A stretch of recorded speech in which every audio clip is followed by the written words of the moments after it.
Okay, just here to do a quick update. The last video I did, I talked about how we were preparing for our oldest son to get married.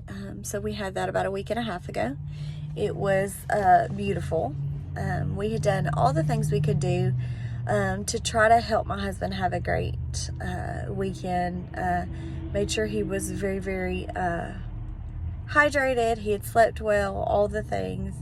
Just hoping that he would be able to just power through. You know, there's lots of times that you have a bad week with Huntington's that it's unavoidable. There's people walking behind me. I'm at work.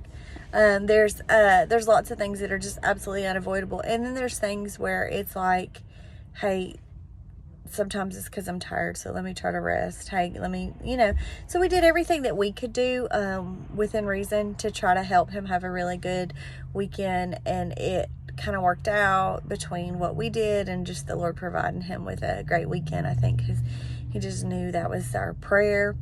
We got to celebrate my son. My husband walked down the aisle with assistance with the venue, and my son had made lots of allowances for him. He didn't have to walk long distances. They had a golf cart there to kind of cart him around the property, him and some grandparents, and it saved him in that way. It worked out. Then he walked down the aisle. They had a chair there at the altar for him, and in case he needed to sit down, but he did not. He stood the whole entire time because he wanted to stand next to his son, and he did, and it was beautiful, and we had a great time. Reception was beautiful. We got to spend time with all of the children collectively, so all 5 of our babies plus our new daughter-in-law, who we're so excited for. So it was a good time. Emotional time for me. I've been in my stepson's life for coming up on 14 years or something like that. So, over half his life or whatever. But here we are, knowing that all of my stepsons are at risk, hearing him take vows and say, in sickness and in health, with his wife and her wife, and his wife say those things to him. It just, it kind of just, I don't know. It's a lot. Because I for sure don't want that for them. We're praying against that. He's not been tested at this time. None of our children have, but I'm also looking at this sweet girl who is coming into this family. And I'm thinking, Lord, I know she loves him. But Lord, I pray she loves him enough that if we get to the place one day where she's in the position that I'm in and she has to be a caregiver for her husband, God give her strength. Help me to be able to be an example to what that looks like, and just how to love and not give up and all the things. So kind of made me almost feel a little level of more pressure. But it was a beautiful service, and it was great memories with all our kids. We loved it. We had a very good time. Now we're home just trying to get life back in order.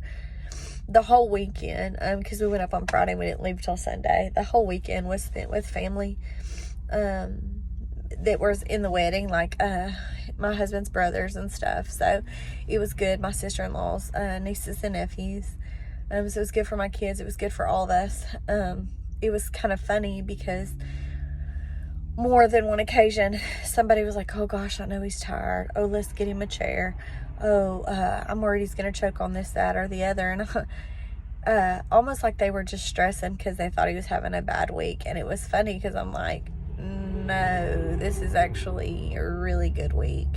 So it kind of shows you that, like, they don't exactly know what it's like day to day. And even though that can be frustrating to me at times, because I feel like I don't even understand, it also blesses me that my brother-in-laws are not in that place where they're dealing with that yet. And I want them to enjoy their lives. And I hope that they don't get to that place, honestly. And I know that we're not at the worst that we will be at. It's the worst we've been at.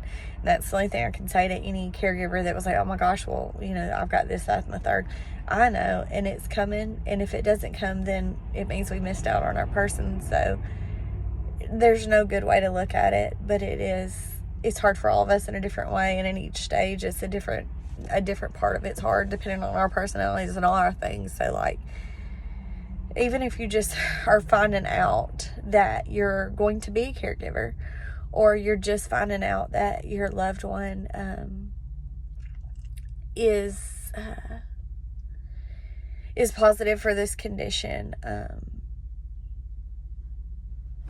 how you handle that and how it affects you, and like, I have no judgment on that 100%, other than the fact to say, pick yourself up and keep going, because if you love that person, you will.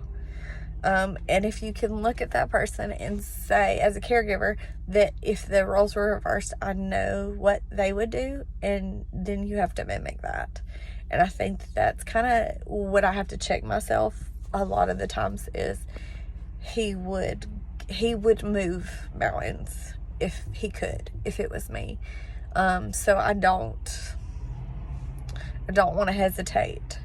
I don't want to be lazy. I don't want to be lacking in any of the areas. So, you know, that's kind of one of those things. But it was interesting to see that some of the family members really thought that he looked not well. And I'm like, no, he looks phenomenal. What do you mean?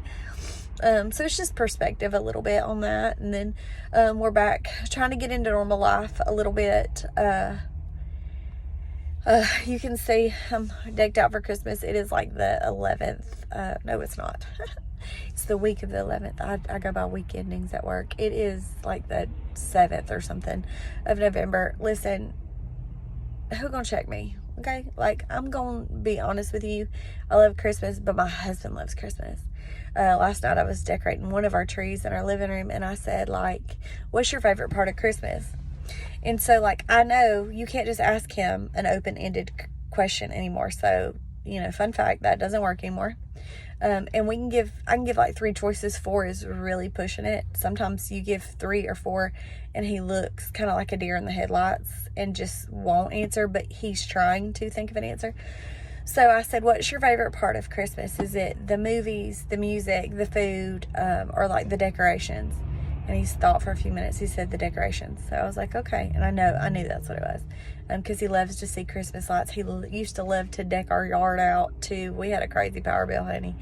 I can't do the things that he did physically, climbing on my roof. I'm not climbing on my roof. But I put up some things in the yard and stuff, but he loves that, and he likes to go look at other people's stuff, and especially when it's drive-through lights, it's one of his favorites. So we absolutely love that as a family, and we'll continue to do all those things as early as he wants to do them. Honey, if he wants me to put this junk up in July, I'm gonna do it. I don't care what anybody says. But so I started asking him, like, what's your favorite tree we've done, because we have themed stuff throughout the years. We'll keep them for a couple years. And kind of looked at me, and he couldn't remember. And so I reminded him, like, after his daddy passed, we had a patriotic tree for a few years, and we did one honoring this kid when the year they graduated. And then this year, you know, we did, our baby had one tree, and it was whatever. That's the one we've recently changed over. But you know, we have a tree in our living room that's all a travel tree, where we've tried to make it a memory tree. And if it's something that we love, or that represents a certain person, or that's from a place, I don't care if we go camping somewhere, if they got an ornament in their gift shop, I'm getting it, and I'm putting it on this tree. Because it's bittersweet to me, and how important memories are. So that's where we are. We're just trying to get back into life and trying to start the season that as a family we enjoy so much. So you know, just trying to embrace every single moment that we possibly can. And I would just encourage all caregivers, like, listen, there's a time and a season, and when it's something that you know that person enjoys, make the best of it, no matter how heart-wrenching it may be, because it's different.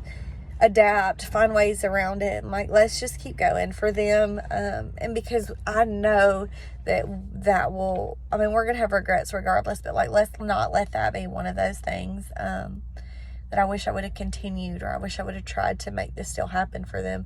Like, let's do it. Let's do it no matter how hard it is. And let's try to enjoy the things and the person that you love so much that you would be in this situation to care for. I'm praying for you guys. We don't really have anything changes-wise going on for a little bit. We do have an appointment with Emory right after our Christmas vacation. So it'll be like 8 or 9 weeks from now. So I look forward to seeing what they're going to say there. The only other thing we've kind of got going on is we had to buy a new vehicle. So I've got to get a handicap sticker or like hangy tag thing or whatever, because at one time our vehicles were registered to my husband. They're not now. And they don't have the handicap stuff. It got mailed to me and I forgot all about that. So I'll be walking that out this week. And I don't know. I mean, he's on disability. It shouldn't be that hard, but I'm going to walk that out and I'll kind of see like what do you do for that, and you know, what kind of things are involved, and I'll do an update on that, and in case it may help somebody in the future. But I love you guys. I'm praying for you as caregivers, praying against this disease and for healing for all of our people. I love you, and I just ask you to continue to also lift us up, send us good thoughts and prayers, and I will talk to you guys later.